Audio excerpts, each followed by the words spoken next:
It's time for Down Home in the Tri-States with your host, Ron Jones. If it's farming, gardening, information, or just plain interesting, you can catch it all right here on Down Home in the Tri-States.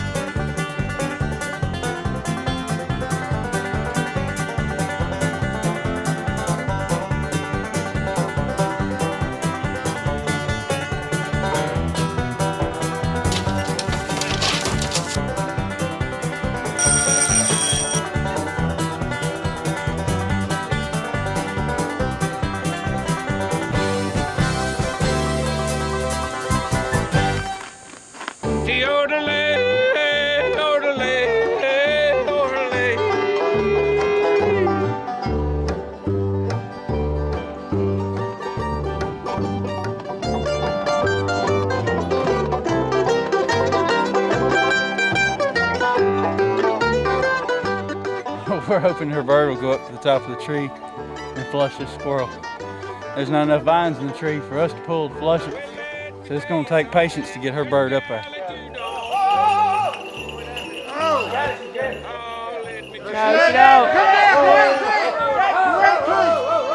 Hit the tree! Hit the tree! Hit the tree! Oh!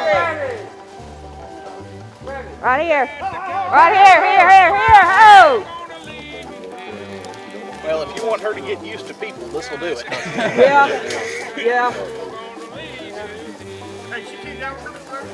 I was going to say, Joe, if you want to trade her off, I wouldn't worry about this. I'll slip it in your bag. I think I got it on. If you can just trade her off, I got it dead. You ain't got to worry about stabbing it. It's called mantling. Mantling? Mantling. Till she comes back alive in your book. No, she ain't going to come back alive. I'm going to twist her little neck. Plus, she's gone a long time without breathing. Wash your ungloved hand. She hunts like I don't think you got to worry about it. This bird sleeps in her bedroom. I know, but You don't want to let that squirrel go, though. Yeah, they changed Yeah. that Only kill. whole tackle thing. Is kind of an interesting She deal. hunts like your bird, Mike. Good. Oh, she's done great. Well, I don't work. And Somebody's hanging She off knows. one yesterday. 6, I think. This is two. She's mostly a rabbit hawk, though. yeah, she is. Hey. Watch out, though. Stay. It's all right. It's all right. Hey. Watch the hands. Hey. Yeah, watch. Hey. Get a piece of me. Scott, you get shot at the squirrel? Scott, you get shot at the squirrel? Oh, yeah. Hey. I got tail feathers over here. Just wait a minute. Yeah, just wait a minute. You remember this routine, don't you? That's my eyes. Like they used to be.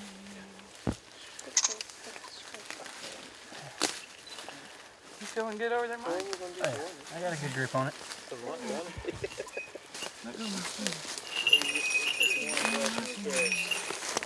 Actually, I am warmed up. Nobody's gonna get you. Nobody's gonna get you. All right, let's see. Yeah, if you want to just kind of hold it down, Hold what there? hold your food over where she'll step up. I'll hold the squirrel down and slide it in your pouch. There you go. She ain't letting go. You didn't throw it far enough. That's all right. You got it. Push the bag.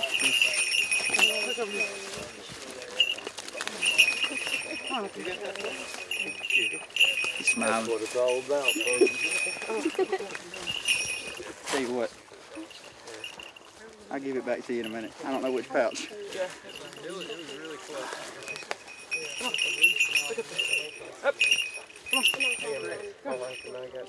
Give her a second. She'll figure it out. Huh?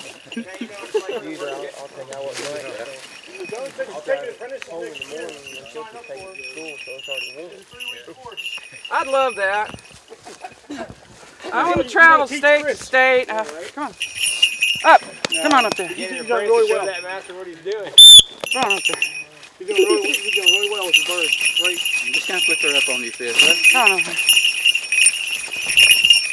There you go. Yeah, Mike, next year when you come back, you need to bring It's in there. There it is. Is that your bird? Yeah, I'm a first-year apprentice, and it's Well, that means that's your squirrel too, though. yeah. Actually, I really should say, you know, this is a federal bird. Well, we technically don't own these birds. You brought the bird. Let's put it that way. I trap this bird. I sleep with this bird. There you are.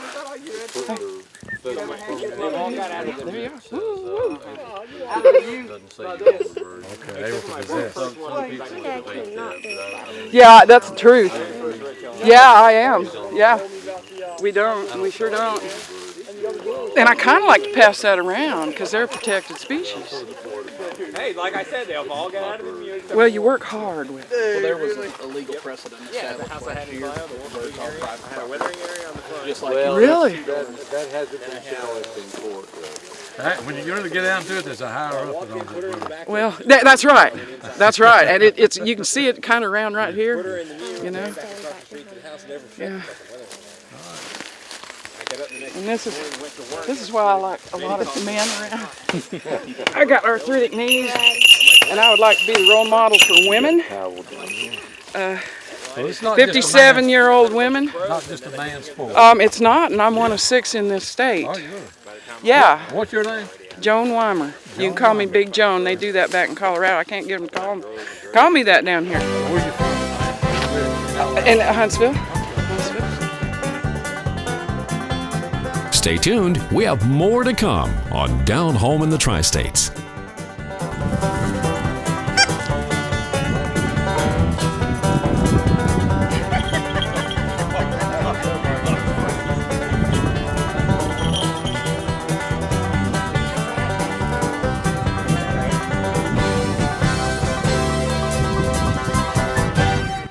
You want quality craftsmanship, the best portable building you can get, you need to come to Atlas Portable Buildings and Garages. It's all built right here on site in Panama City, folks. Y'all come do business with them. State inspected and approved. Stop paying for somebody else's building. At Atlas, you can rent to own. Choose from a big selection or have it built to your need. Top grade 2x4 studs, pressure treated floor joists. Need a strong, well-built garage? We can build them too. At last.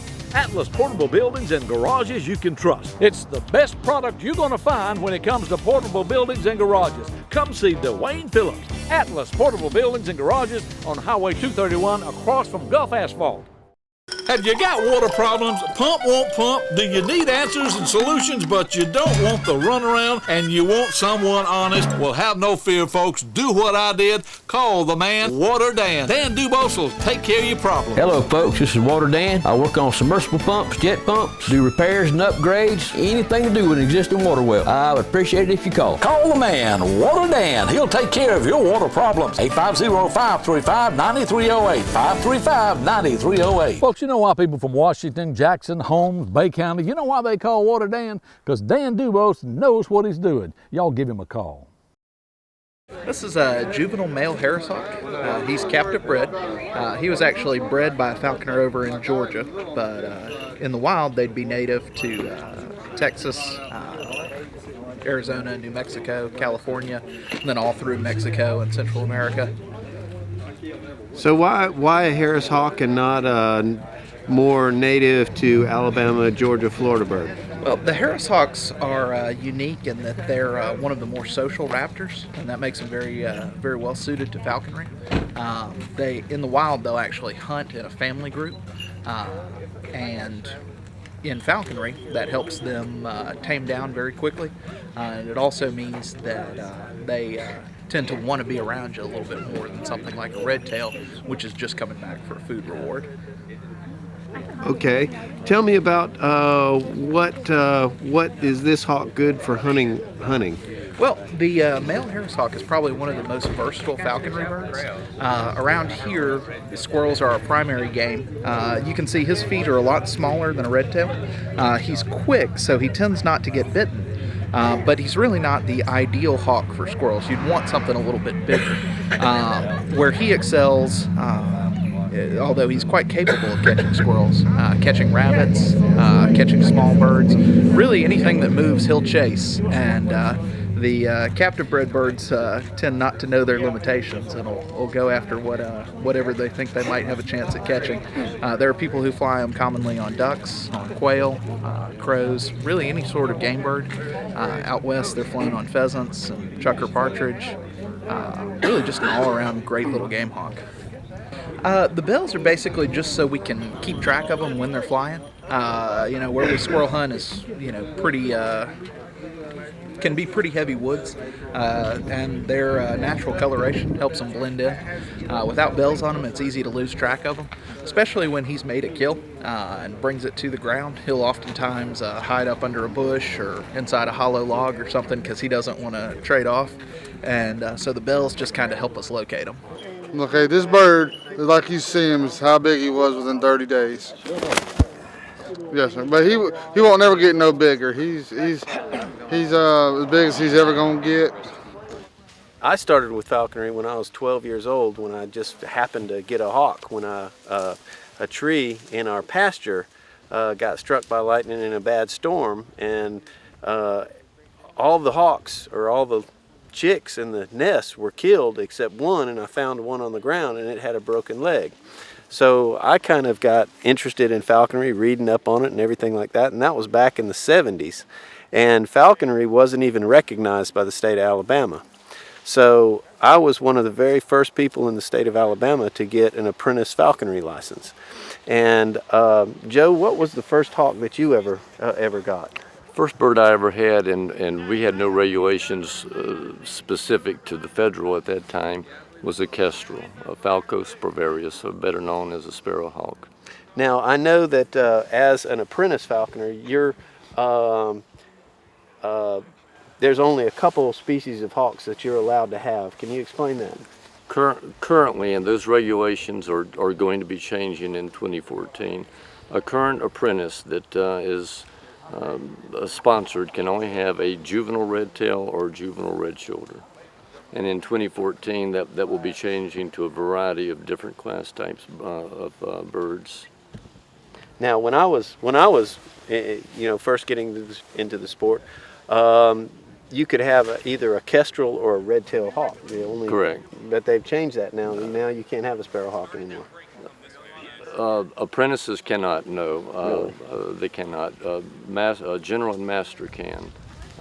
My first kestrel was back in 74, 75, and the only paperwork I had to get on it was to send to Tallahassee and have the commissioner just write a note out, able to possess one kestrel, a Falconers Association, and that was basically my permit. And now I carry around a big pamphlet of paperwork just for my bird. Just for your bird. Now it's way more paperwork and way more than it was back when we were into first started. And I like it that way. I like that it's highly regulated, because it if someone gets into it, you're assured that if they go through the trouble of taking the test and building their mews and mothering area, they're going to stay in it.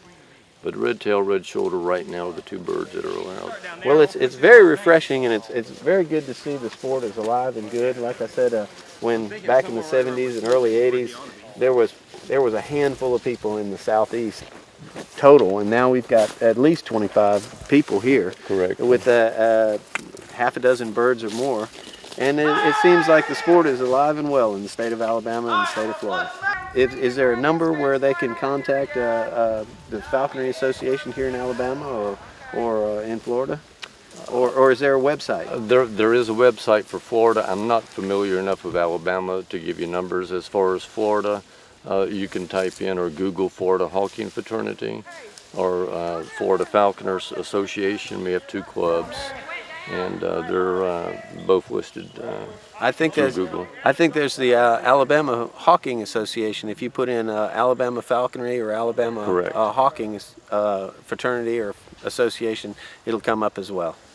So thank you very much for your information. Really nice having y'all here today. Oh, we appreciate it. We've enjoyed it very much so.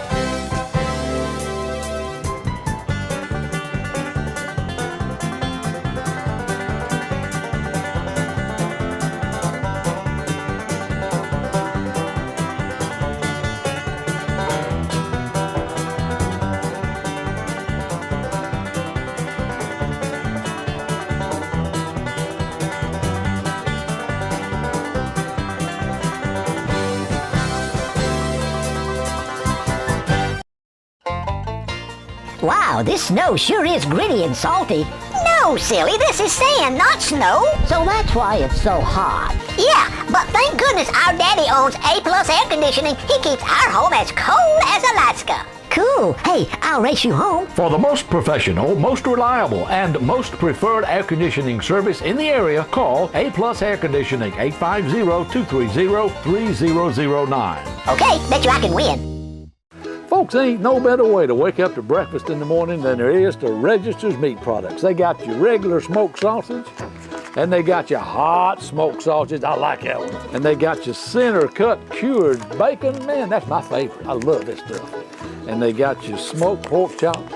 Folks, you can get your Register's Meat at over 140 grocery outlets throughout the area. If they don't have it, tell them they need to get it. It's Register's. Tell them you want it, you demand it. And if you're in Cottondale, Florida, check out their store over there and get that Pick 5 for $19.99. Just like old Andy always said, it's good.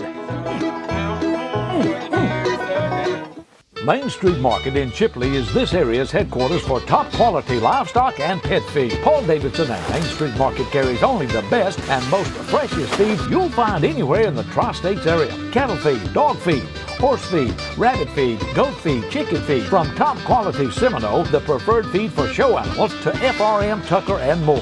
To roll hay and baled hay, Main Street Market on the corner of Highway 90 and 77 in Chipley, Florida has it all. Main Street Market is also your fresh and frozen vegetable and fruit outlet, plus deer cord and pine straw. Main Street Market, tell them old Ron sent you. Y'all enjoying that Falcon show? Man, I tell you what, that is something else. That is some kind of amazing the way they do that stuff. I really enjoyed doing that with those guys up there. And like I say, I hope you enjoyed it too. Got a few announcements to make this morning. I want to say good morning this morning to Robert Slay. Robert Slay emailed me the other day and said, Ron, it's good to have you back on local TV here in Panama City, WMBB. Said I met you at Carter Track one time. Back then fish were slow that day, but that was why it's called fishing. My mother, Irene Finch Slay, is Ronnie B. Finch's cousin. Well, I didn't know that. I'll have to mention that to Ronnie. I'm sure he's probably watching this program. Thank you for the update on Victor Finch.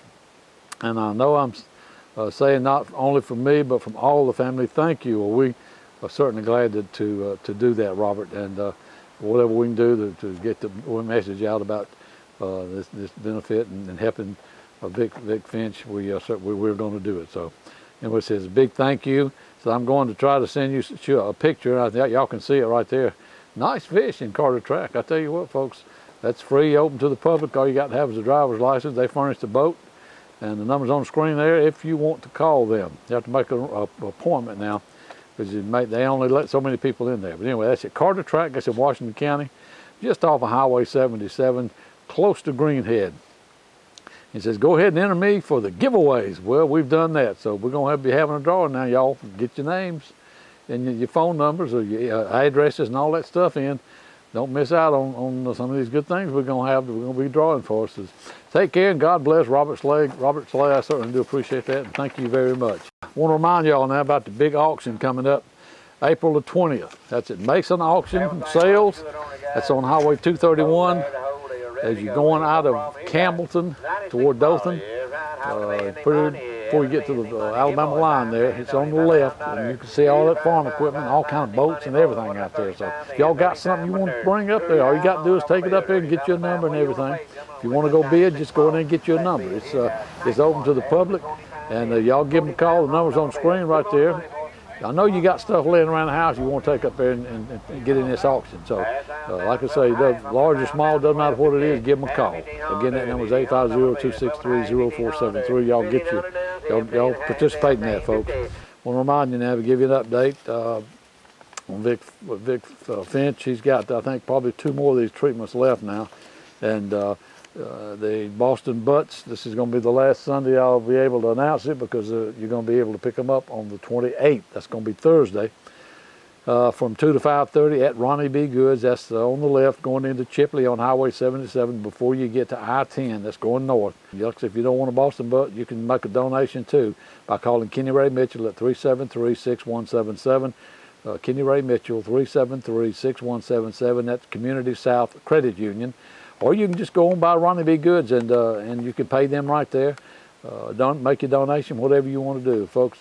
We certainly do appreciate all that you do to help Vic Finch and this family. He's got a wife and a young child, and they've got another one on the way, and these treatments are around $80,000 a piece, and he has to have one about every 2 weeks. So y'all help him if you can. We certainly do appreciate that.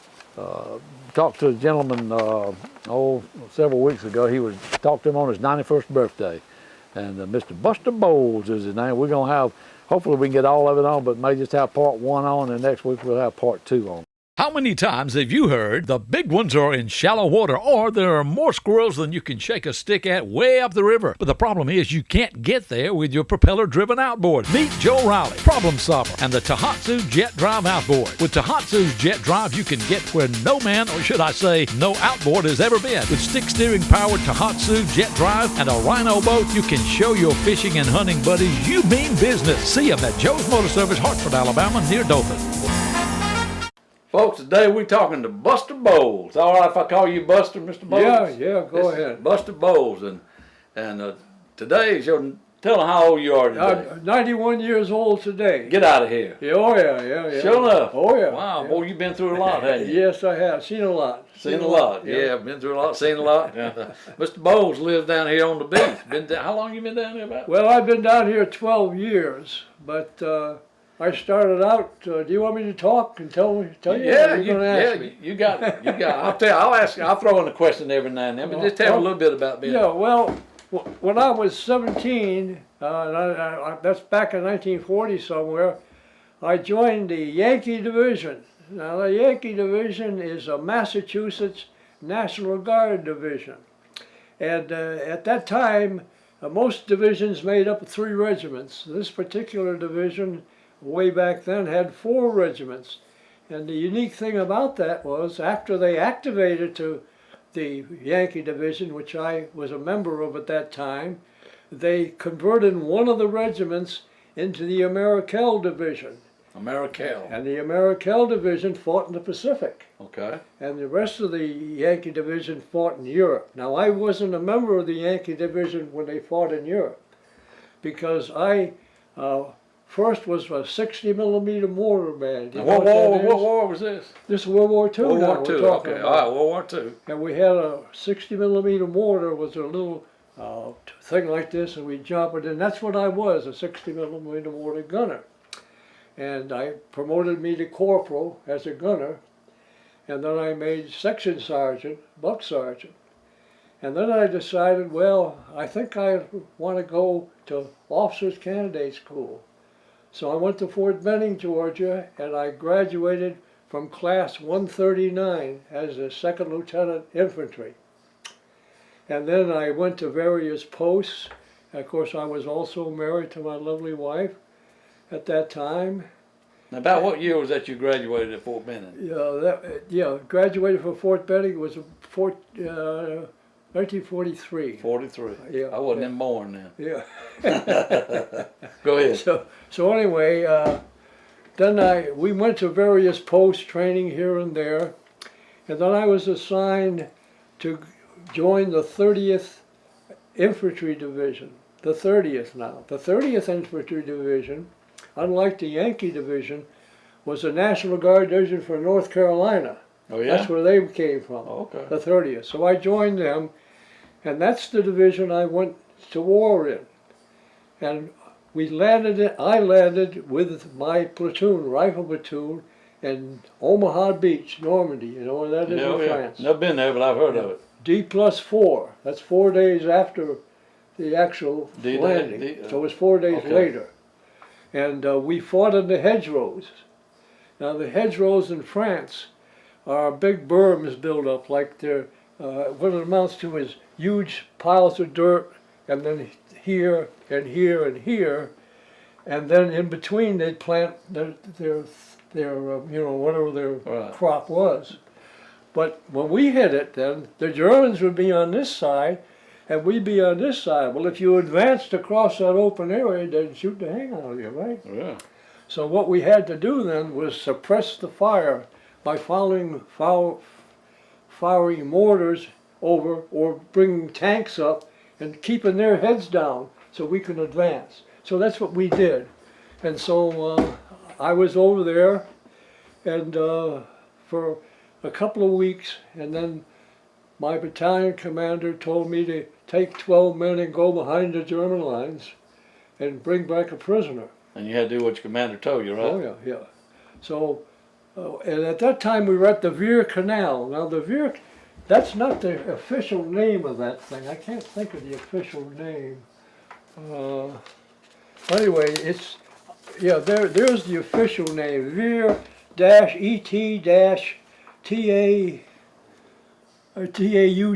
Canal, but I call it the Veer Canal. Well, we got something in common. I can't pronounce it either. So.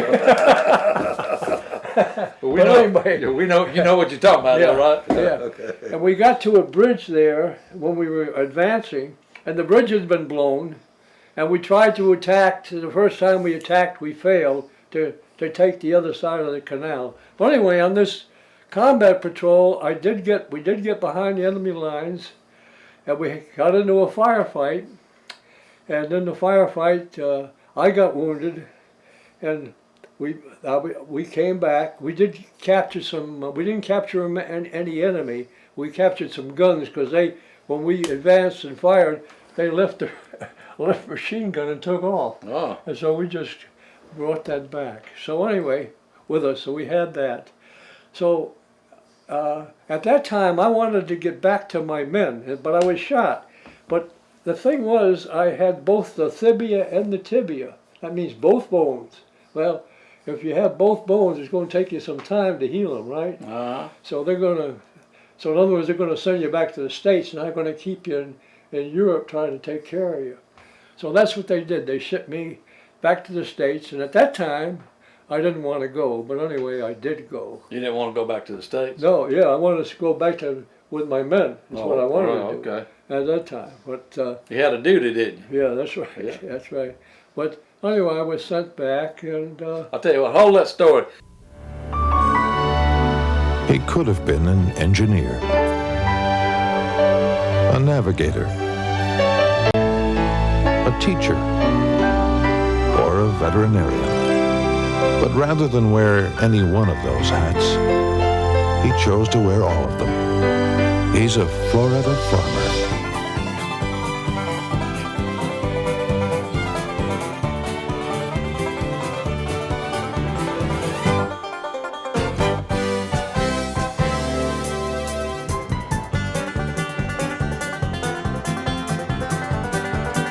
Be sure to catch us next week on Down Home in the Tri-States.